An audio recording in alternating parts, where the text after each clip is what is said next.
बहुत देर कर दी हुजूर आते आते, अब तो निकल गया समय।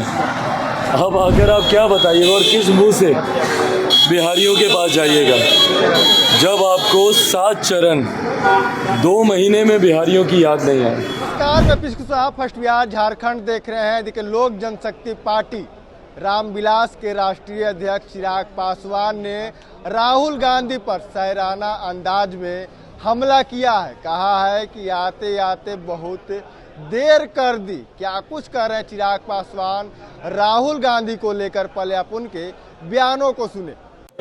ये चिराग जी, राहुल गांधी आज बिहार आए हैं, पर यही होते हैं जी। राहुल सातवें चरण में है, वो राहुल गांधी आ रहे, इसके पहले बिहार नहीं आए और आज आए हैं और पटना में चुनावी सभा को संबोधित भी कर रहे हैं। बहुत देर कर दी हुजूर आते आते, अब तो निकल गया समय। अब आकर आप क्या बताइएगा और किस मुंह से बिहारियों के पास जाइएगा जब आपको 7 चरण 2 महीने में बिहारियों की याद नहीं आई। और चुनाव के वक्त तो कहा जाता है कि जो नेता जनता की परवाह नहीं भी करते हैं उनको भी जनता की याद आ जाती है। पर अगर ऐसे नेताओं को चुनाव में भी जनता की याद ना आए तो क्या उम्मीद रखते हैं ये कि जनता इनको क्यों याद रखेगी। देखिए, हकीकत है, महागठबंधन, इंडी अलायंस, जो भी इन लोगों का नाम दे, ये लोग जान चुके हैं कि बिहार में कम से कम इनका कुछ नहीं होने वाला। तो एक वो बोलते हैं ना कि एक खाना पूर्ति करने के लिए, उसके लिए बस ये लोग दिखा रहे हैं कि भाई बाद में कोई ये ना बोले कि इतना बड़ा राज्य बिहार, जहाँ से देश की राजनीति की दशा और दिशा तय होती है, तो वहाँ पर ये लोग गए ही नहीं। तो सिर्फ दिखाने के लिए कि हम लोग गए थे, ये लोग सिर्फ खाना पूर्ति करने के लिए आ रहे हैं। बिहारियों से इनका कुछ लेना नहीं। राहुल गांधी ने कहा है कि अब वो परमात्मा की कहानी सुनाएंगे और चुनाव के बाद वो दिल्ली है उनसे कार्रवाई करेगी और पूछताछ करेगी अडानी के मामले। ये तमाम सपने वो देख सकते हैं। हकीकत है, यही 4-5 दिन है जहाँ पे वो ये सारी बातें कर सकते हैं। 4 तारीख को जब परिणाम आ जाएंगे तो फिर हाथ कंगन को आरसी क्या, उस वक्त तो सब पता चल ही जाएगा ना कि क्या हुआ क्या नहीं। उसके बाद तो बोलने लायक ना ये बचेंगे ना इंडिया अलायंस के कोई बचेंगे। जितने लोग अभी भाषणबाजी, बयानबाजी, बड़ी बड़ी बातें, भौकाल पानी बनाया जा रहा है। 1 तारीख को समीक्षा बैठक करेंगे। अरे भैया, जो लोग चुनाव से पहले एक साथ नहीं आ पाए, चुनाव में सीटों का बंटवारा एक साथ नहीं कर पाए, वो लोग 1 तारीख को ये लोग बैठेंगे, समीक्षा करेंगे कि कितनी सीटों पे, 300 प्लस सीटों पे चुनाव ये लोग जीत रहे हैं और प्रधानमंत्री कौन होगा। बड़ा बड़ा भौकाल पानी, ताकि 7वें चरण के मतदान पर उसका असर पड़े। हकीकत है, होना जाना कुछ नहीं है। और ये लिख के ले लीजिए, इस बार एनडीए की सरकार सबसे ज़्यादा, इतिहास में सबसे ज़्यादा सीटों से इस बार हम लोग सरकार बनाने जा रहे हैं। 6 चरण का मतदान इस बात पर मोहर लगा चुका है। 7वां चरण एक औपचारिकता है संख्या को बढ़ाने को लेकर। 32 साल के युवा से डर गए हैं। 34 साल। देखिए, हाँ, उम्र ठीक कर लें, 34 साल।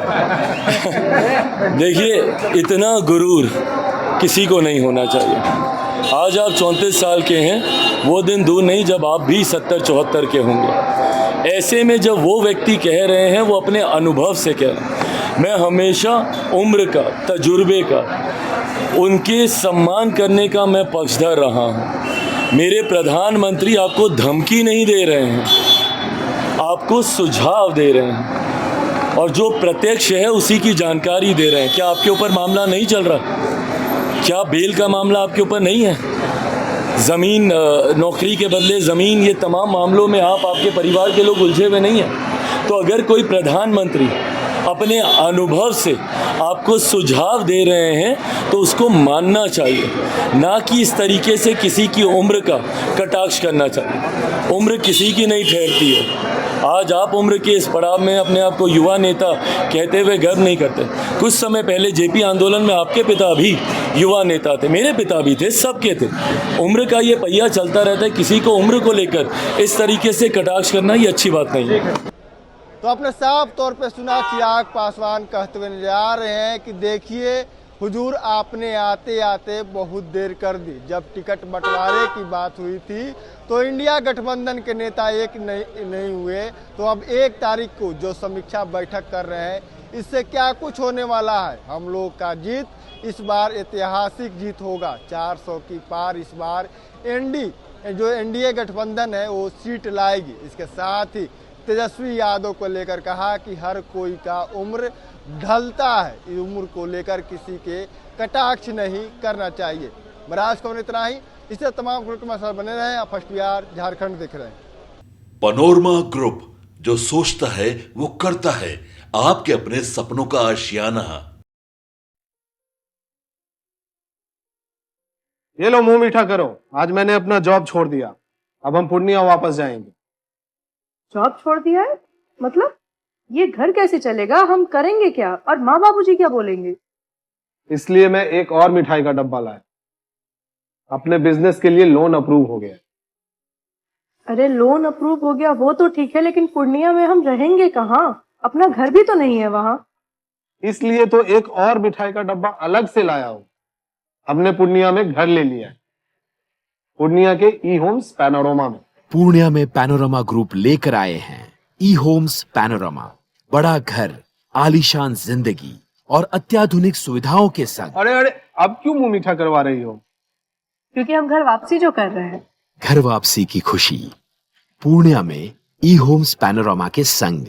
ई homes panorama, luxurious lifestyle redefined.